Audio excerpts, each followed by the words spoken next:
Hello friends, welcome back to the Nifty Sensei YouTube channel दोस्तों। और मैं लेके आ चुका हूं आप सभी लोगों के लिए एक और नया बेहतरीन वीडियो दुनिया के सबसे बेहतरीन मार्केट इंडियन स्टॉक मार्केट में। दोस्तों जी हाँ, स्वागत है आप सभी का एक और नए वीडियो में निफ्टी सेंसे के। और मैं आप सभी लोगों के लिए एक बेहतरीन वीडियो आज का लेके आया हूं, क्योंकि आज का सेशन जो है बहुत इंपॉर्टेंट है, क्योंकि आज संडे है दोस्तों। और हमने फ्राइडे का एनालिसिस नहीं करा था मार्केट का, क्योंकि फ्राइडे करीब 1.5% तक जो है बहुत सारे मार्केट जो है टूटे। और मिड कैप तो जो है वही 2-2% गिर गए, और निफ्टी जो है 1.3% गिर गया, सेंसेक्स भी 1.25% गिर गया, बैंक निफ्टी भी करीब करीब 1% गिर गया दोस्तों। तो अच्छी खासी गिरावट आई दोस्तों, प्रॉफिट बुकिंग कह सकते हो, गिरावट कह सकते हो। तो जो भी है बहुत ही खतरनाक थी भाई, जो भी गिरावट आई। अगर मैं आपको निफ्टी पे ही लेके चलूं तो बड़ा ही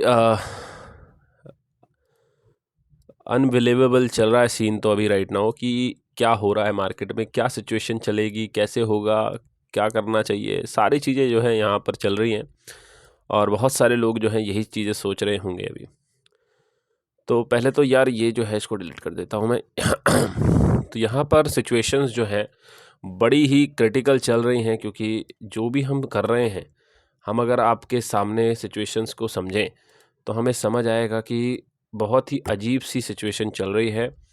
और सिचुएशंस का कहीं ना कहीं एक ही पर्सपेक्टिव होना चाहिए, और वो जो है बड़ा ही अजीब है। अब देखिए मैं क्या भूल गया, आपको भी समझ नहीं आया। इसका मतलब ये है कि मार्केट भी कुछ ऐसा ही चल रहा है दोस्तों। क्या हो रहा है कुछ समझ नहीं आ रहा है। चलिए एक बार देखिए कि निफ्टी अभी कौन से लेवल पे आ गया है। निफ्टी आ चुका है 25,470 के लेवल पे। और ये वो लेवल है दोस्तों जहाँ पर सपोर्ट है निफ्टी का, क्योंकि जब ट्रम्प और मतलब यूएस और इंडिया की ट्रेड डील फाइनल हुई, तो वहाँ से उस दिन गैप अप ओपनिंग होती है इंडियन स्टॉक मार्केट की। और कहाँ तक जाता है पूरा मार्केट आप खुद देखिए, सीधे सीधे 5% दोस्तों गैप अप ओन होता है मार्केट। 5% किस लेवल से होता है वो भी आप देख लीजिए। सीधे सीधे 5% जो है ऊपर मार्केट खुलता है, और 5% जो है खुलता है। उसके बाद गिरावट आती है पूरी मार्केट में, बड़ी ही खतरनाक गिरावट थी ये।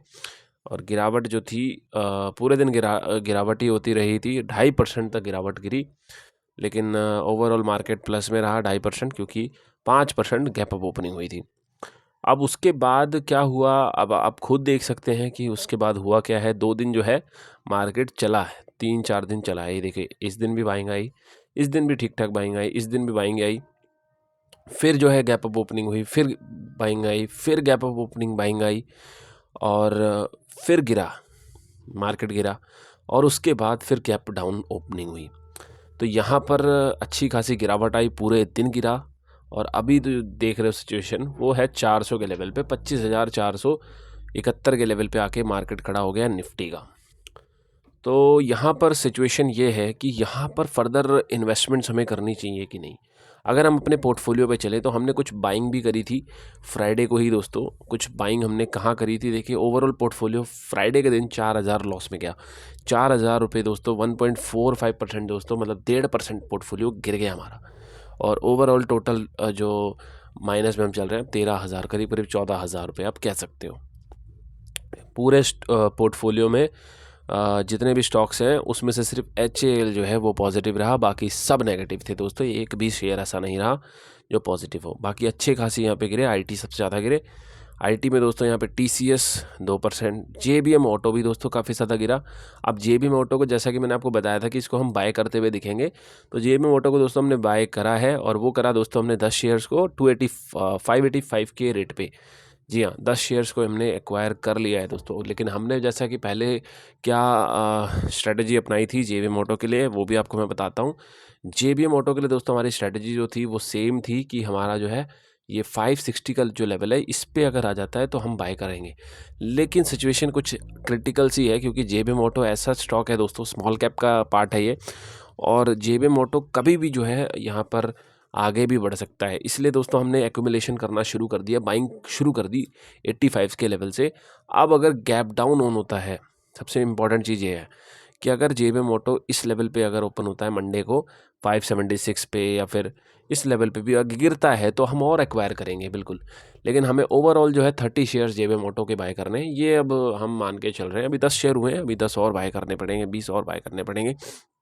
उसके बाद दोस्तों हमने जो बाइंग करी वो अनंत राज में करी। अनंत राज कौन सी कंपनी है? ये दोस्तों रियल एस्टेट की कंपनी है और ये डेटा सेंटर्स वगैरह भी बना रही है। तो इम्पॉर्टेंट चीज़ होगी कि डेटा सेंटर्स में अगर ये आगे जाएंगे तो ऑब्वियसली हमें इन्वेस्टमेंट करनी ही पड़ेगी इसमें। तो हमने इसको बाय करा 538 के लेवल पे और अभी राइट नाउ चल रहा है दोस्तों 533 का लेवल। तो अभी और बाइंग करते हुए दिखेंगे हम अनंत राज में। इसमें भी हम करीब जो है 30 शेयर्स एक्वायर करने की सोच रहे हैं। तो 30 शेयर्स एक्वायर करना मतलब कॉमन सी बात है दोस्तों, अगर हम कैलकुलेटर खोलें आपके आगे तो चीज़ें समझ आ जाएंगी आपको कि 30 शेयर्स कितने के आएंगे। 30 शेयर्स बाय करने के लिए हमें 530 का लेवल ले लेते हैं, ठीक है। 15,900 रुपये हमें जो है लगेंगे टोटल। तो अभी जो है JB मोटो के हमारे पास जितने भी शेयर्स हैं सिर्फ 10 शेयर हैं, 10 और बाय करेंगे मतलब हम। तो टोटल इन्वेस्टमेंट JB मोटो में जो रहेगा वो 16,000 और वैसे ही आनंद राज में रहेगा 16,000, 16 हो जाएंगे 32। तो टोटल 32,000 रुपये का हम 32-33,000 रुपये की हम यहाँ पे बाइंग कर देंगे 2 स्टॉक्स में। उसके बाद बैलेंस अमाउंट हमारे पास करीब करीब कितना बचेगा वो भी आप लगा सकते हो अंदाज़ा। करीब करीब हमारे पास बचेगा वही 35,000 जो है हमारे पास बचेगा अमाउंट।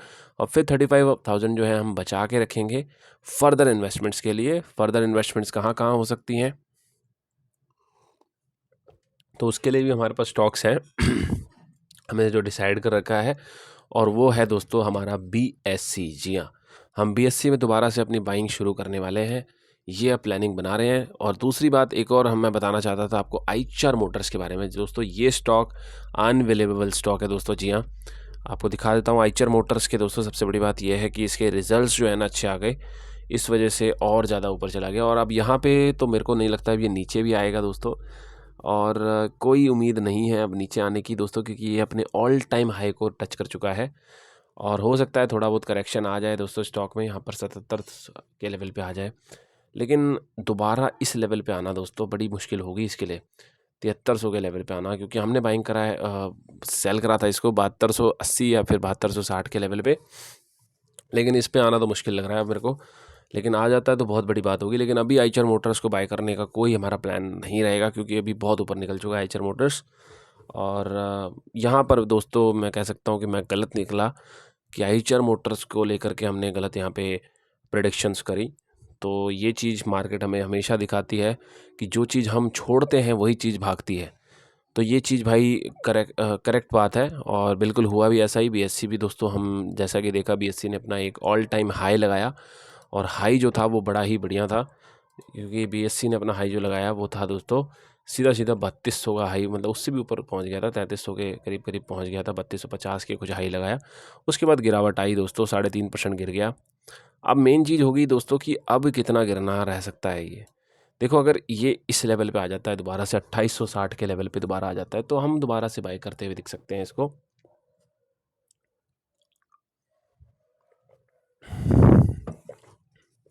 लेकिन मेन चीज़ ये होगी कि जो लेवल हमने निकाले थे BSC के, तो वो लेवल देखो यहाँ पे आना 2700 के लेवल पे आना वो तभी पॉसिबल हो सकता है कि अगर हमें 11% BSC गिराना, मतलब 11% BSC क्या गिर सकता है? Is it really possible? मुझे तो नहीं लगता, क्योंकि यहाँ पे निफ्टी को गिरना पड़ेगा फिर 3-4% तब जाके 11% जो है गिर सकता है क्योंकि यहाँ पे जो लेवल हमने निकाले देखिए, यहाँ से अगर गिरता है, मेन चीज़ होगी दोस्तों यहाँ से गिराना। निफ्टी अगर सपोज रिवर्सल कर जाता है 1.5% और टूटता है यहाँ से, तो ये गैप अप फिलिंग हो जाएगी, ठीक है।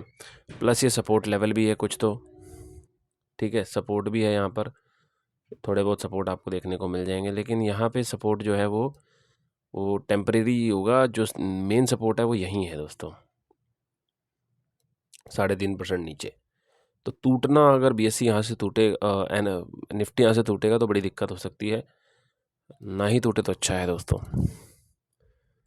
और बाकी BSC अगर नीचे आता है दोस्तों, जो लेवल हमने निकाले थे 2900 का लेवल, तो इस लेवल पे हम दोबारा से बाय करते हुए दिखेंगे, जो ये लेवल है। बाकी ये लेवल भी दोस्तों कहीं ना कहीं BSC का जो है बाइंग जोन ही बन चुका है, लेकिन लेट्स सी क्या होता है, अभी तो वो आगे पता लगेगा दोस्तों। 2.5% जो है करीब करीब नीचे आना चाहिए अभी, और 2.5% जैसे ही आएगा दोस्तों, हम यहाँ पे बाइंग दोबारा से स्टार्ट कर देंगे BSC में। और कहीं ना कहीं 10 शेयर बाय करना ज़रूरी होगा BSC के।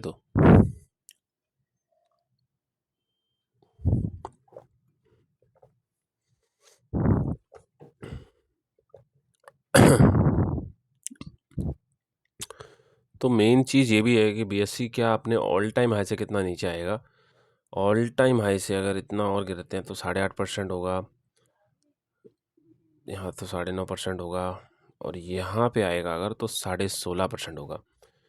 भाई अगर यहाँ पे आ गया ना BSC तो बहुत ही बड़ी बात होगी और एक अच्छा वो बन जाएगा। लेकिन फिर वो गलत चीज़ हो जाएगी, क्योंकि फिर डाउनवर्ड तो आ ही नहीं सकता, तो यहीं से इसको रिवर्सल करना पड़ेगा। ये जो जोन है यहाँ से 8.5% से, मतलब 2.5% और गिरने देंगे और इसको हम 2950 के लेवल पे बाय करते हुए दिखेंगे दोस्तों। बाय कर लेंगे, कोई दिक्कत नहीं, क्योंकि ये बड़ा ही अच्छा स्टॉक है। और मैंने गलती करी है दोस्तों कहीं ना कहीं, थोड़ा सा लालच करने के चक्कर में कि हम इसको बाय करके BTST उसमें जो हम सेल करेंगे, और सेल करके दोबारा से बाय कर लेंगे, ये सोचा था मैंने। लेकिन ये अच्छा स्टॉक मैंने जो है अपने पोर्टफोलियो से निकाल दिया, मेरे को इसका रिग्रेट है। अब इसको हम बाय करते हुए पता नहीं हम कैसे बाय कर पाएंगे इसको, लेकिन बाय करना पड़ेगा हमें, नेसेसरी हो चुका है, अभी नेसेसिटी बन चुकी है हमारी बाय करना। क्योंकि आइचर मोटर्स हमने छोड़ दिया, BSC हमने छोड़ दिया, ये हमारे पोर्टफोलियो के सबसे मेन स्टॉक्स थे और हमने उन्हीं को खो दिया है। तो रिग्रेट है इस चीज़ का, लेकिन कहीं ना कहीं प्रॉफिट भी बुक करा है, वो भी ज़रूरी होता है दोस्तों, प्रॉफिट बुक करना भी। अभी ओवरऑल पोर्टफोलियो देखें दोस्तों तो हमारा तो है इन्वेस्टेड वैल्यू 2,90,000 करीब पहुंच चुकी है, और करंट वैल्यू जो है 2,76,000 पहुंच चुकी है। अब ये जो बैलेंस अमाउंट है इसको भी हम इन्वेस्ट करते हुए दिखेंगे इसमें। और अभी निफ्टी जो है कुछ जंप मारेगा, लेट्स सी क्या होगा, वो तो मंडे को पता लगेगा दोस्तों। बाकी मैं यही जानता हूँ कि हम कहीं ना कहीं ऐसे इन्वेस्टमेंट कर रहे हैं कि सिनेरियो जो है वो चेंज हो पाए दोस्तों पूरा। बाकी BSC वगैरह में तो हमारी नज़र बनी रहेगी। और यहाँ पे जो है रिलायंस इंडस्ट्रीज़ पे ले चलता हूँ मैं आपको। रिलायंस इंडस्ट्रीज़ का क्या हाल है देखते हैं एक बार। तो दोस्तों रिलायंस इंडस्ट्रीज़ का ये जो है ना सिनेरियो बड़ा इम्पोर्टेंट होगा कि अगर रिलायंस गिरता है, 2% गिरा हुआ था, तो या तो बाइंग आ जाएगी या तो 2% और गिरना चाहिए।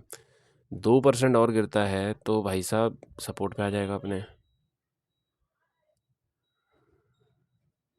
2 या ½ % जो भी है। और ओवरऑल हाई से कितना गिरा हुआ है, जो ऑल टाइम हाई लगाया था तो उससे तो भाई 12% 11% गिरा हुआ है अभी। बाइंग कर सकते हैं दोस्तों हम रिलायंस को भी यहाँ पे। तो बस दोस्तों ये था आज का पूरा वीडियो, आई होप आपको समझ आई होंगी चीज़ें, और पूरी की पूरी मैंने जो है कॉन्सेप्ट यहाँ पे क्लियर करने की कोशिश करी। आई होप आपको अच्छा लगा हो।